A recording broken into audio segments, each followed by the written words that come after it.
왜냐하면 우리가 상호간세 그 협상을 이어갈 때 우리 정부가 얼마나 신중하게 잘 요걸 해나갔는지를 이미 봤기 때문에 사실 잘 할 거라고 믿습니다. 오늘도 뭐 이제 계속해서 마라톤 회의를 열 것으로 보이고 제대로 대응할 것이라고 믿어 의심치 않습니다.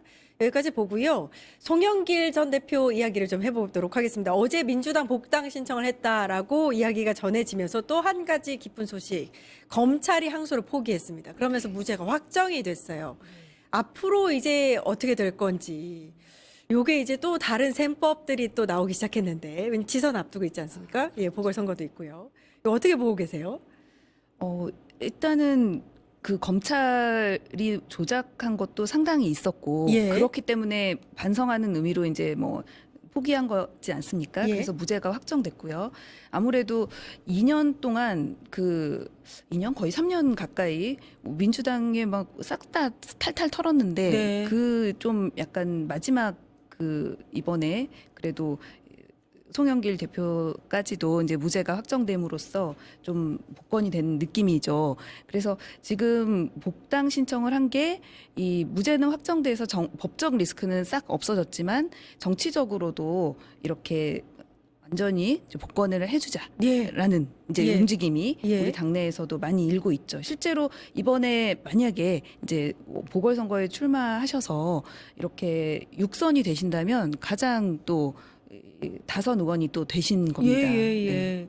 지금 저희가 사진으로도 보여드리고 있는데 인천시당에 복당 신청서를 내는 모습이에요. 근데 너무 놀라웠던 게 정말 수많은 전현직 의원들이 저기에 가서 현장에 가서 같이 환영해주고 축하해줬거든요.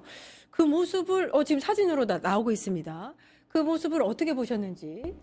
일단 저 아까 말씀하신 것처럼 거의 5선이고 우리 민주당의 당 대표도 역임하신 분이고 그리고 이재명 정부가 들어서는데 1등 공신인 분이시지 않습니까? 그렇기 때문에 이 송영길 전 대표가 우리 당에 복당을 하시고 그리고 당 내에서 여러 가지 또 의미 있는 활동을 바라는 그런 의원들이 같이 모인 자리라고 생각하고요. 저 모습을 봤을 때 또 이제 우리 당에 또 이런 자원이 또 앞으로 와서 이 이재명 정부의 성공에 또 힘을 실어주는 그런 모습이 또 앞으로 그려지는 것 같아서 굉장히 예. 좋은 모습으로 봤습니다. 2심 선고 당시에도 뭐 전현희 의원 뭐 여러 의원들이 함께 가서 축하해주고 눈물 흘리고 이런 모습도 봤는데 복당 신청하는 저 자리에도 저렇게 많이 모일 줄이야. 그러니까 명단을 보니까요. 박찬대, 김교흥, 유동수, 허종식, 박선원 주요 인물들 인천 지역구 의원들은 다 거의 다 모였고요. 13일에 선고받은 13일에는 전현희, 이현주, 부승찬, 김상욱 굉장히 좀 당권을 쥐고 있는 의원들도 많이 모였고요. 예, 어떻게 보시고 계세요?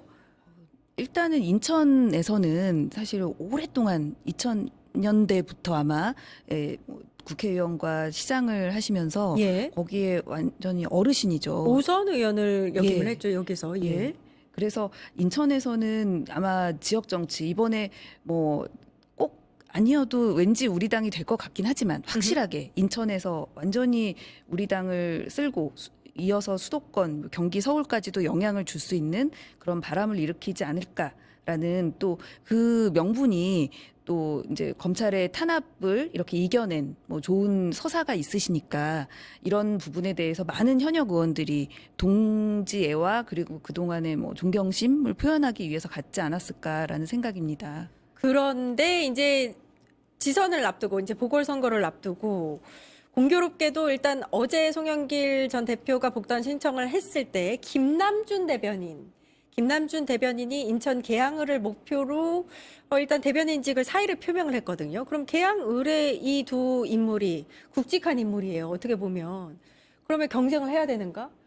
피튀기는 경쟁 속에서 혹시 부정적인 여론이 생성되지 않을까라는 우려가 생겼습니다. 어떻게 보세요? 근데 아마 경쟁을 하지는 않을 겁니다. 이것은 그래요? 뭐 예. 이게 지도부에서 교통 정리를 해야 되는 상황이라고 생각하고 예. 왜냐하면 지금 지방선거를 앞두고 뭐 어떤 잡음을 굳이 우리 안에서 생성을 해서 지방선거까지 영향을 미치게 놔둘 이유가 없습니다. 그런데다가 어쨌든 이제 계양을에 나오겠다라고 청와대 대변인직을 사퇴하고 나오셨는데 또 그 전에 우리가 또 송영길 전 대표님도 지역구가 원래 개항을이었기 때문에 그쪽에 갈 가능성이 이번 보궐에서 갈 가능성이 높다라고 예측을 많이 했었는데 사실 뭐 그 지역뿐만이 아니고 송영길 대표는 이미 뭐 대권 주자로 이름이 거론이 되는 분이기도 하고 그리고 당 대표도 역임하셨기 때문에 어떤 지역에 국한된 그 지역만 이 송영길 대표의 지역이다라고 볼 수 있을 만한 그 보다는 더 큰 그릇이라고 판단이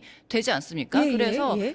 꼭 괴양을에 지금 이 김남준 대변인 전 대변인이죠. 전 대변인이 손을 들고 나온 이 상황에 거기에서 무리하게 내가 싸우겠다, 경쟁해서 이기겠다라고 나오지는 않을 것 같고 첫 번째로 그리고 두 번째로는 어쨌든 대통령의 대변인 출신이 괴양을에 왔다라고 하는 대통령의 뭐 대변인으로의 상징성이 있는데 예. 거기에 맞서겠다라고 또 저 어르신이 대면을 할 것 같지는 않습니다. 아하, 네. 그냥 저 개인적인 그러니까 중진급 해석으로는 정치인이니까. 그럼요. 네네. 그래서 신임 뭐 신입이거든요. 신입 그렇죠. 정치인으로서는. 명선이죠 아직. 그렇죠, 그렇죠. 한 번도 당선이 예. 된 적이 없기 때문에 그래서 굳이 그런 무리하게 대통령에게 부담을 주면서 그리고 지방선거에 악 영향을 주면서까지 개항을을 고집할 만한 그릇이 아니다. 더 아하. 크게 보시고 더 민주당의 승리를 위해서 그리고 이재명 정부의 성공을 위해서 올바른 선택을 하실 분이다 이렇게 생각합니다. 그렇게 이제 예상을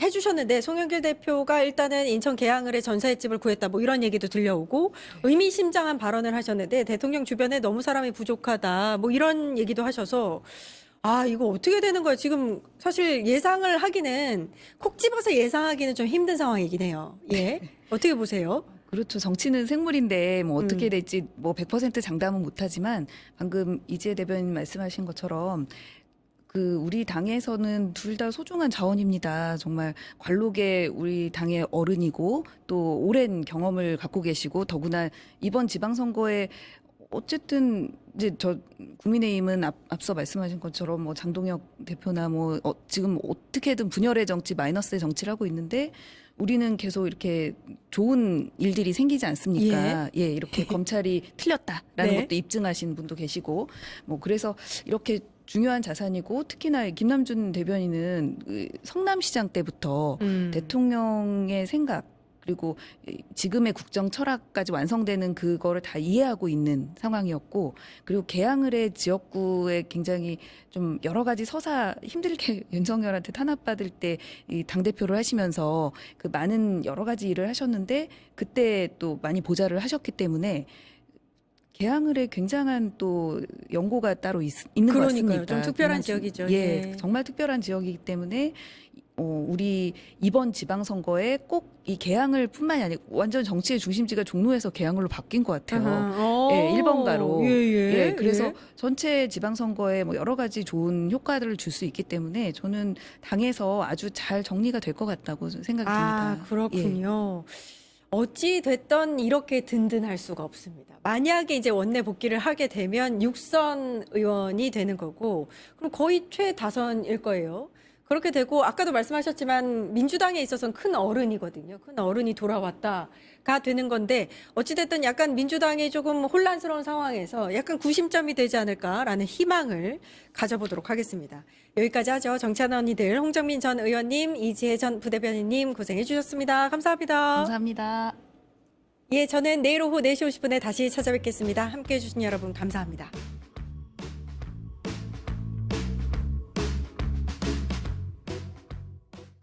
파타타타 증권통합